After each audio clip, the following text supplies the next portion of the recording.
साल 1967 तत्कालीन प्रधानमंत्री इंदिरा गांधी भुवनेश्वर में एक रैली को संबोधित कर रही थी, लेकिन इसी दौरान स्टेज पर पत्थर बरसने शुरू हो गए, जिसमें उनकी नाक तक टूट गई थी। साल 1986 राजघाट में राजीव गांधी पर 3 गोलियां चलती हैं, जिसमें उनकी जान बाल बाल बच जाती है। साल 1987 राजीव गांधी की सुरक्षा में फिर से एक बार चूक होती है, जिसमें विदेश मंत्री नटवर सिंह को गोली तक लग सकती थी, जिसके बाद दिल्ली पुलिस कमिश्नर को राजीव गांधी ने सस्पेंड कर दिया था। जनवरी 2022 पंजाब में प्रधानमंत्री नरेंद्र मोदी के काफिले को विरोध कर रहे किसानों ने घेर लिया था। इस घटना पर मीडिया में काफी बवाल मचा था। साल 2000 में एक घटना ऐसी हुई कि पूर्व प्रधानमंत्री चंद्रशेखर की सुरक्षा को खतरा देख एसपीजी को गोली तक चलानी पड़ गई थी, जिसमें एक व्यक्ति की जान चली गई थी। लेकिन ये किस्सा हम आपको क्यों सुना रहे हैं? क्योंकि 13 जुलाई को पूर्व अमेरिकी राष्ट्रपति डोनाल्ड ट्रंप पर एक शख्स ने गोली चला दी थी, जिसमें उनकी जान बाल बाल बच गई। ऐसे में हमने सोचा क्यों ना आपको उन घटनाओं का किस्सा सुनाया जाए जब भारत के प्रधानमंत्रियों की सुरक्षा में भयंकर चूक हुई थी। साथ ही बात होगी एसपीजी की उस ब्लू बुक की, जिसके मुताबिक भारत के प्रधानमंत्रियों की सुरक्षा की जाती है। भारत के प्रधानमंत्रियों की सुरक्षा में चूक से जुड़े ये वाकये 60 साल से चले आ रहे हैं। आज बात होगी उन्हीं वाकयों पर। नमस्कार, मैं हूं भूपेंद्र सोनी और आप देख रहे हैं किस्सा अनकट। और ये किस्सा है भारत के प्रधानमंत्रियों की सुरक्षा में हुई चूक का।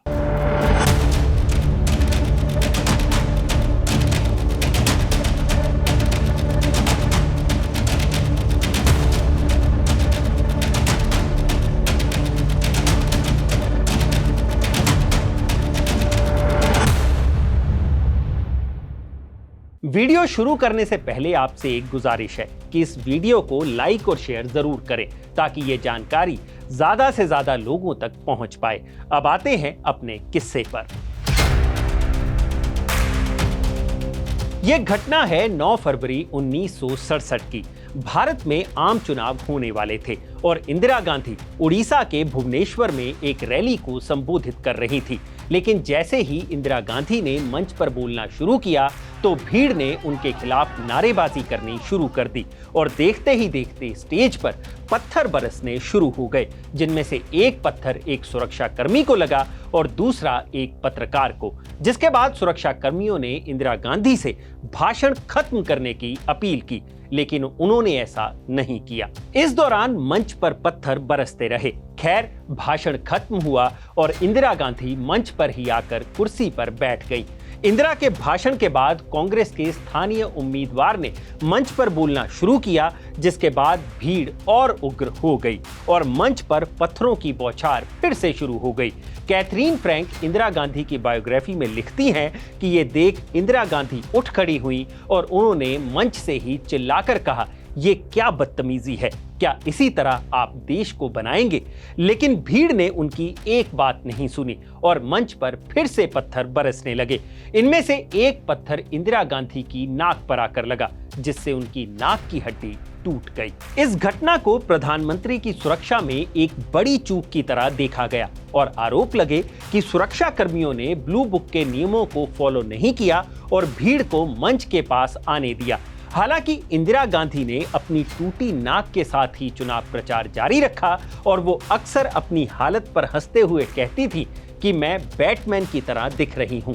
खबरों की माने तो इंदिरा की रैली पर यह हमला विरोधी पार्टियों के वर्कर्स द्वारा किया गया था।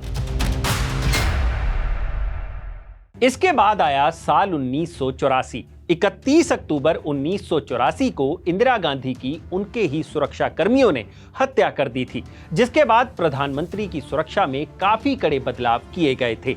लेकिन इसके बावजूद भी 2 साल बाद कुछ ऐसा हुआ जिसने प्रधानमंत्री की पुख्ता सुरक्षा के दावों की पोल खोल दी थी। ये घटना 2 अक्टूबर 1986 की है। वक्त था सुबह के 6:55। प्रधानमंत्री राजीव गांधी दिल्ली के राजघाट पहुंचते हैं। उस दिन गांधी जयंती थी, लेकिन जैसे ही वो समाधि की तरफ बढ़े, गोली चलने की एक तेज आवाज सुनाई दी। गोली झाड़ियों की तरफ से चलाई गई थी, जिसके बाद सुरक्षा कर्मियों ने एरिया की जांच करनी शुरू कर दी। इसके बाद करीब 8 बजे जब राजीव गांधी राजघाट से घर की तरफ निकलने लगे, तब दूसरी गोली उन पर चली। उस वक्त ज्ञानी जैल सिंह भी उनके साथ थे। जैल सिंह ने राजीव गांधी से पूछा, ये हमला कहां से हो रहा है? राजीव गांधी ने मजाकिया लहजे में कहा, जब मैं आया था तब भी मेरा स्वागत गोली से ही हुआ और अब लगता है वो गोली चलाकर मुझे विदा कर रहे हैं। लेकिन राजीव तब सीरियस हुए जब वो सोनिया गांधी के साथ अपनी गाड़ी में बैठने लगे और तीसरी गोली चली। ये गोली राजीव गांधी के पीछे खड़े कांग्रेस विधायक बृजेंद्र सिंह मोवाई और बयाना के पूर्व जिला जज रामचरण लाल को लगी, जिसके बाद राजीव ने सोनिया गांधी को चिल्लाकर गाड़ी में बैठने के लिए कहा। हालांकि सुरक्षा कर्मियों ने गोली चलाने वाले शख्स को पकड़ लिया। वहां मौजूद गृह मंत्री बूटा सिंह और दिल्ली के लेफ्टिनेंट गवर्नर एचएल कपूर ने सुरक्षा कर्मियों को उस शख्स पर गोली चलाने का आदेश दिया, लेकिन दिल्ली के उस वक्त के additional commissioner of police Gautam Kaul ने सुरक्षा कर्मियों को गोली चलाने से मना कर दिया। पकड़े गए शख्स का नाम करमजीत सिंह था, जिसे बाद में 14 साल की सजा हुई थी। करमजीत सिंह ने टीवी 9 भारतवर्ष को दिए एक इंटरव्यू में बताया था कि उसने इंदिरा गांधी की हत्या के बाद दिल्ली में हुए सिख नरसंहार से खफा होकर राजीव गांधी पर गोली चलाई थी। इस मामले में सबसे अहम बात यह थी कि इंटेलिजेंस ब्यूरो ने दिल्ली पुलिस को कुछ दिन पहले ही हमले की सूचना दे दी थी, लेकिन दिल्ली पुलिस ने इसे महज एक रूटीन वार्निंग समझा, जिसके चलते दिल्ली के additional commissioner of police Gautam Kaul को सस्पेंड तक कर दिया गया था, जो रिश्ते में राजीव गांधी के मौसेरे भाई लगते थे। इसके ठीक 1 साल बाद अक्टूबर 1987 में राजीव गांधी की सुरक्षा में फिर से एक बार सेंध लगी और इस बार गलती करने वाले कोई और नहीं बल्कि विदेश मंत्री नटवर सिंह और दिल्ली के पुलिस कमिश्नर वेद मारवाह थे। असल में 1987 में रशिया के प्रधानमंत्री निकोलाई रिज़कोव भारत के दौरे पर आए थे। राजीव गांधी और रशियन प्रधानमंत्री ने यह तय किया कि वो पालम एयरपोर्ट से एक साथ राष्ट्रपति भवन जाएंगे। वहीं नटवर सिंह ने दिल्ली के पुलिस कमिश्नर वेद मारवाह की कार में लिफ्ट ली ताकि वो दोनों नेताओं से पहले साउथ ब्लॉक पहुंच सके। नटवर सिंह अपनी आत्मकथा one life is not enough में इस किस्से के बारे में बताते हैं। दिल्ली के साउथ एवेन्यू से जैसे ही वो राष्ट्रपति भवन जाने वाली सड़क की तरफ बढ़े तो उन्हें मालूम हुआ कि उन्होंने बड़ी गलती कर दी है, क्योंकि सामने से राजीव गांधी का काफिला चला आ रहा था। वेद मारवाह ने जल्दबाजी में गाड़ी पीछे करने की कोशिश की, लेकिन उनके ठीक पीछे हरियाणा के मुख्यमंत्री भजन लाल की कार थी, जिसके चलते उन्हें अपनी कार रिवर्स करने में देरी हुई और महज 1 या 2 सेकंड से उनका काफिला प्रधानमंत्री के काफिले के सामने आने से बच गया। लेकिन तब तक रशियन प्रधानमंत्री के साथ आई उनकी सिक्योरिटी ने नटवर सिंह और वेद मारवाह पर बंदूकें तान ली थीं। इस घटना के बाद राजीव गांधी नटवर सिंह पर काफी नाराज हुए थे और कहा कि तुम पर गोली भी चल सकती थी। हालांकि राजीव गांधी ने इस घटना के बाद वेद मारवाह को सस्पेंड कर दिया था, लेकिन कुछ दिनों बाद उनका निलंबन वापस ले लिया गया था। यही नहीं, 30 जुलाई 1987 को राजीव गांधी पर श्रीलंका में भी हमला हुआ था, लेकिन राजीव गांधी ने मौका रहते अपना बचाव कर लिया, जिसके बाद श्रीलंका की सरकार और सुरक्षा एजेंसियों को काफी शर्मिंदगी झेलनी पड़ी थी। लेकिन एक सुरक्षा चूक तो ऐसी थी जिसमें एसपीजी को पहली बार गोली तक चलानी पड़ गई थी। एसपीजी द्वारा गोली चलाए जाने का ये इकलौता वाकया है। किस्सा कुछ यूं है कि 25 जनवरी 2000 को उत्तर प्रदेश के गाजीपुर जिले में पड़ने वाले सादत स्टेशन पर एक ट्रेन रुकी, जिसमें पूर्व प्रधानमंत्री चंद्रशेखर सवार थे। लेकिन अचानक से कुछ छात्र उनके ट्रेन कंपार्टमेंट में घुस गए। एसपीजी ने उन्हें ट्रेन से बाहर निकालने की कोशिश की, लेकिन इस दौरान भीड़ उग्र हो गई। प्रधानमंत्री की सुरक्षा के चलते एसपीजी कमांडो ने उन पर गोली चला दी, जिसमें एक छात्र की जान चली गई थी। यही नहीं, भारत के मौजूदा प्रधानमंत्री नरेंद्र मोदी की सुरक्षा में भी चूक हो चुकी है। जनवरी 2022 में उनके काफिले को प्रदर्शन कर रहे किसानों की वजह से 20 मिनट के करीब फ्लाईओवर पर रोकना पड़ा था, जिसे प्रधानमंत्री की सुरक्षा में एक भारी चूक समझा गया था। उस दिन नरेंद्र मोदी का प्लेन पंजाब के बठिंडा में लैंड हुआ, जहां से उन्हें शहीद स्मारक जाना था। पहले उन्हें हेलीकॉप्टर से ही जाना था, लेकिन मौसम ठीक ना होने की वजह से उन्हें बाय रोड ले जाया गया, लेकिन रास्ते में उनका काफिला रुक गया, जिसे लेकर मीडिया में काफी चर्चा भी हुई थी। उस वक्त भाजपा ने आरोप लगाया था कि चरणजीत सिंह चन्नी की कांग्रेस सरकार ने जानबूझकर पीएम की सुरक्षा में चूक की थी। हालांकि इस घटना में किसी तरह की कोई अनहोनी नहीं हुई थी।